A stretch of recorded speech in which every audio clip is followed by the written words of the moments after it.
Hello viewers, আশা করি ভালো আছো। আজকে আমরা বায়োলজি চ্যাপ্টার 2 জীবকোষ ও টিস্যু নিয়ে আলোচনা করব। তো চলো প্রথমে আসা যাক কোষের প্রকারভেদ। আচ্ছা, কোষের প্রকারভেদ আমরা তো বুঝলাম, কিন্তু কোষ সম্পর্কে আমরা কী বুঝি, কোষের এক্সাক্ট সংখ্যা কী সেটা নিয়ে এখন আমরা আলোচনা করব। তো চলো কোষের সংখ্যা দিই। কোষের সংখ্যা দুটি, একটা হলো জীবদেহের গাঠনিক একক হচ্ছে কোষ। এটাও তোমরা দিতে পারো পরীক্ষার খাতায়, বা আর একটু যদি গুছিয়ে লিখতে চাও তাহলে এখন আমি বলছি কোষ বৈষম্য পদ্মা দ্বারা আহরিত বা অন্য কোনো সজীব মাধ্যম ছাড়া নিজের প্রতিরূপ সৃষ্টি করতে সম্ভব তাকে কোষ বলে। এখন দেখো, এখন বৈষম্য পদ্মা কী? দেখো, বৈষম্য পদ্মা ভেদ করে লবণ আয়ন আহ, শরীর ভিতরে ঢুকতে পারে এবং বৈষম্য পদ্মা কোষকে আবৃত করে। এখন আমাদের দেহের উপরে যে একটা পদ্মা আছে ওটা কিন্তু বৈষম্য পদ্মা, ওটার মধ্যে দিয়ে লবণ সঞ্চারিত বা অন্য কোনো যে তোমরা পানি প্রবেশ করে বৈষম্য পদ্মা ভেদ করে বোধ করে। তো এখন আসি কোষের প্রকারভেদ। কোষের প্রকারভেদ হলো দুটি, একটু হলো আদিকোষ এবং একটু প্রকৃত কোষ। তো চলো এখন আমরা আদিকোষ নিয়ে আলোচনা করব। তো আদিকোষ কি? নিউক্লিয়াস সুগঠিত। আদিকোষে নিউক্লিয়াস সুগঠিত নয়, আদিকোষে নিউক্লিয়াস সুগঠিত নয়, নিউক্লিয়াস না, ঠিক আছে। এখন আদিকোষে কোন অঙ্গাণু থাকে যা প্রকৃত কোষে থাকে বা আদিকোষেও থাকে? এখন আদিকোষে যেসব অঙ্গাণু থাকে না, মাইটোকন্ড্রিয়া, প্লাস্টিড, এন্ডোপ্লাজমিক রেটিকুলা ইত্যাদি অঙ্গাণু থাকে, কিন্তু উভয় কোষে রাইবোজোম থাকে। ক্রোমোজোমে কেবল ডিএনএ থাকে। নীলাশ, সবুজ শৈবাল, ব্যাকটেরিয়া এ ধরনের কোষ দেখা যায়। আদিকোষ তোমাদের ব্যাকটেরিয়ায় ভাইরাস জাতীয় ইসে দেখা যাবে, ঠিক আছে। যদি বলে যে শৈবালকে কেন আদিকোষী বলা হয়, এখন তোমরা এটা সংজ্ঞার দ্বারাই তোমরা বলবে। আমরা জানি যে যে সকল কোষ সে নিউক্লিয়াসে যেসব কোষের নিউক্লিয়াস অনুপস্থিত তাকে আদিকোষ বলে, মানে নিউক্লিয়াস সুগঠিত না। যেহেতু নীলাশ, সবুজ শৈবালে নিউক্লিয়াস সুগঠিত না এবং মাইটোকন্ড্রিয়া, প্লাজমিক, এন্ডোপ্লাজমিক রেটিকুলারি তবে রাইবোজোম থাকে, তাদের আদিকোষ বলে। তো এটা অনুসারে তোমরা ক খ উত্তর দিতে পারবে। তো চলো এখন আমরা প্রকৃত কোষ নিয়ে আলোচনা করি। প্রকৃত কোষ বা ইউক্যারিওটিক সেল। এখন প্রকৃত কোষ কি? আদিকোষের বিপরীত হচ্ছে প্রকৃত কোষ। তোমরা এইভাবে মনে রাখার চেষ্টা করবে। এখন প্রকৃত কোষ আসো পড়ে যায়, যেসব কোষের নিউক্লিয়াস সুগঠিত তাকে প্রকৃত কোষ বলে, ঠিক আছে। যেসব কোষের নিউক্লিয়াস সুগঠিত তাকে প্রকৃত কোষ বলে। এখন এসব তোমার কোষে উপস্থিত কী কী আছে দেখো, ডিএনএ আছে, প্রোটিন, হিস্টোন, এন্ডোপ্লাজমিক রেটিকুলার এগুলো সবই উপস্থিত থাকবে। মাইটোকন্ড্রিয়া এগুলো প্রকৃত কোষ উপস্থিত থাকবে এবং রাইবোজোম কিন্তু থাকবে, ঠিক আছে। তো আশা করি বুঝতে পেরেছ। তো এবার চলো আসা আদিকোষ ও প্রকৃত কোষের মধ্যে পার্থক্য। আদিকোষ ও প্রকৃত পার্থক্য। এখন প্রথমে একটা সহজ সরল পার্থক্য হচ্ছে আদিকোষে নিউক্লিয়াস সুগঠিত নয়, প্রকৃত কোষে নিউক্লিয়াস সুগঠিত নয়। আদিকোষে রাইবোজোম ছাড়া অন্য কোনো বস্তু পদার্থ নেই, কিন্তু প্রকৃত কোষে রাইবোজোম সহ অন্য কোনো বস্তু পদার্থ রয়েছে। ঠিক, আশা করি বুঝতে এটা তোমাদের ক্ষয় আসতে পারে, দুটো পার্থক্য দিলে হয়ে যাবে।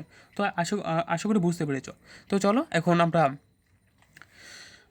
অন্য টপিকে যাওয়া যাক, ঠিক আছে। তো এখন আসি কাজের ভিত্তিতে কোষকে দুই ভাগে ভাগ করেছে, একটা হলো দেহকোষ, একটা হলো জনন কোষ। এখন দেহকোষ কাকে বলে? তো এখন আমরা আলোচনা করব দেহকোষ কাকে বলে। তো এটা প্রকৃত কোষ নিউক্লিয়াস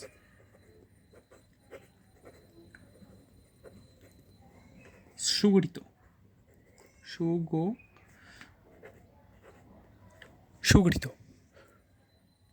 বুঝতে পেরেছো আশা করি। তো এখন চলো আমরা কাজের ভিত্তিতে তোমার দেহকোষ। এখন কাজের ভিত্তিতে প্রথমে আসে আমরা দেহকোষ।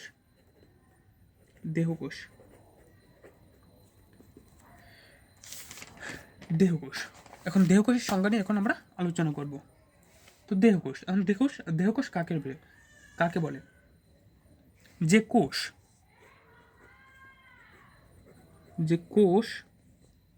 দেহ গঠনে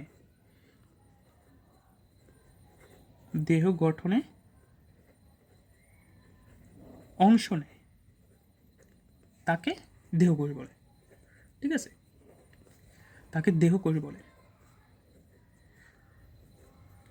তাহলে বুঝতেই পেরেছো জনন কোষ কাকে বলে। যে সকল কোষ জনন কাজে অংশ নেয় তাকে জনন কোষ বলে। এখন দেহ কোষ মানে কি? টুয়াইজেন। এখন দেহকোষ কি? টুয়াইজেন, ঠিক আছে।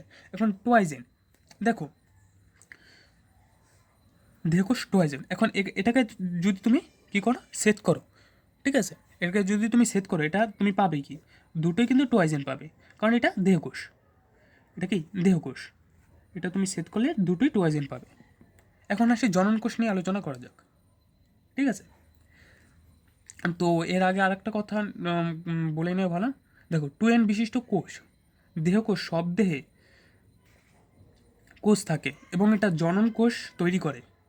ঠিক আছে, যে সকল দেহকোষ থেকে জনন কোষ তৈরি হয় সেই সকল কোষকে জনন মাতৃকোষ বলে। এখন জনন মাতৃকোষ এটার মানে কি, দেখো এটাকে যদি তুমি সেট করো, যদি মাতৃকোষ বা জনন মাতৃকোষ, তাহলে তুমি পাবে কি, এন পাবে কিন্তু। ঠিক আছে, আর এটাকে যদি তো মাতৃকোষ মানে কি, গুণ সম্পূর্ণ, দেহকোষের গুণ সম্পূর্ণ। এখন জনন কোষ কিন্তু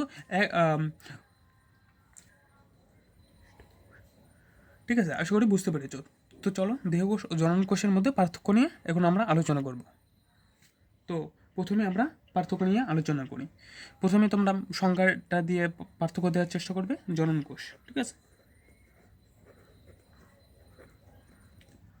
এখন দেহকোষ কাকে বলে, যে কোষ দেহ গঠন অংশ নেয় তাকে দেহকোষ বলে। ঠিক আছে, এবং জনন কোষ কাকে বলে, যে কোষ জনন কাজ অংশ নেয় তাকে জনন কোষ বলে।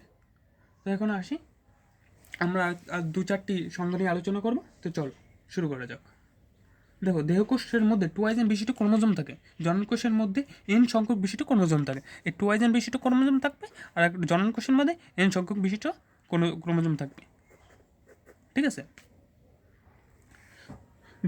দেহকোষকে বলা হয় ডিপ্লয়েড কোষ এবং জনন কোষকে বলা হয় হ্যাপ্লয়েড কোষ। যেহেতু একটি মাত্র ক্রোমোজোম থাকে তাই, আর দুটি মাত্র তোমার ডিপ্লয়েড হবে। এখন দেহকোষ দেহ গঠন কাজে অংশ নেয়, এটা কিন্তু তোমার সংজ্ঞাই বলে দিচ্ছে যে দেহকোষ মানে দেহ গঠন অংশ এবং জনন কাজে অংশ নেয়। দেহকোষে কোষ বিবর্ণয় মাইটোসিস মিওসিস প্রক্রিয়ার নাম, জনন কোষে মাইটোসিস প্রক্রিয়ার মাধ্যমে দেহকোষে বিভাজন এবং জনন কোষে হয় মিওসিস। মাইটোসিস মানে কি, টুয়াইজেন বিশিষ্ট হইবে, আর মিওসিস এন বিশিষ্ট হইবে। তো আশা করি বুঝতে পেরেছ। তো এভাবে গুছিয়ে লিখতে পারলে তোমরা পরীক্ষা নম্বরে ভালো মার্কস তুলতে পারবে। তো এখন চলো উদ্ভিদ ও প্রাণী কোষ, এটা নিয়ে এখন আমরা আলোচনা করব। তো এটা নিয়ে আলোচনা করার জন্য আমরা তোমাদের চিত্র লাগবে। দেখো, পরীক্ষার খাতে কিন্তু তোমাদের চিত্র অবশ্যই প্রদর্শন করা লাগবে, মাস্ট বি এটা। তো চলো এখন আমরা যাই, এটা বইয়ের মধ্যেই আমরা দেখে নিচ্ছি। ঠিক আছে, বইয়ের মধ্যে দিয়ে এটা আমরা দেখেছি, উদ্ভিদ ও প্রাণী কোষের মধ্যে অঙ্গনও তাদের কাজ। এখন তোমরা এই দুটো তোমরা মেমোরিতে সেট করে নেবে। ঠিক আছে, মেমোরিতে সেট করে নেবে উদ্ভিদ কোষ ও প্রাণী কোষ। এই দুটো দেখলেই কিন্তু তোমরা পার্থক্যটা ভালোভাবে বুঝতে পারবে। দেখো, উদ্ভিদ কোষের বৈশিষ্ট্যগুলো এগুলো কিন্তু তোমরা মুখস্থ করে নেবে, আর এগুলোকে খাতায় প্র্যাকটিস করতে পারবে। এগুলো কিন্তু পরীক্ষায় আসবে এবং এগুলো দিলে তোমরা ভালো মার্কস পাবে। দেখো, জীববিজ্ঞানের প্রাণ হচ্ছে চিত্র। তো এখন আপনি যায়, দেখো প্লাজমা মেমব্রেন। এখন প্লাজমা মেমব্রেন কি, এটা পর্দা বা আবরণী।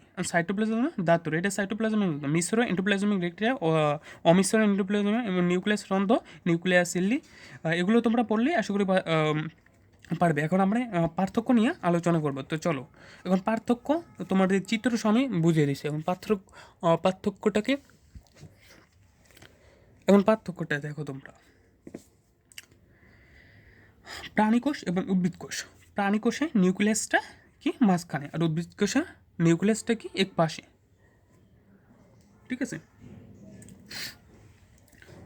আর দেখো প্রাণীকোষে মাইক্রোবিলাই আছে, উদ্ভিদ কোষে মাইক্রোবিলাই নাই।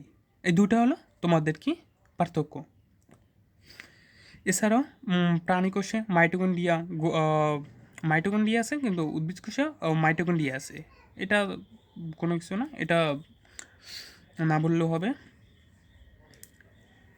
তো এবং তোমার প্রাণী কোষে গোলজি বস্তু আছে, উদ্ভিদ কোষে এটা গোলজি বস্তু আছে। ঠিক আছে, কিন্তু রাইবোজোম কিন্তু দুটোর মধ্যেই আছে, এটা তোমাদের মাথায় রাখতে হবে এটা পারার জন্য। তো এইসব পার্থক্য যদি তোমরা পারো তাহলে আলোচনা করব উদ্ভিদ ও প্রাণী কোষের মধ্যে পার্থক্য। ঠিক আছে, প্রাণী উদ্ভিদ কোষের মধ্যে পার্থক্য।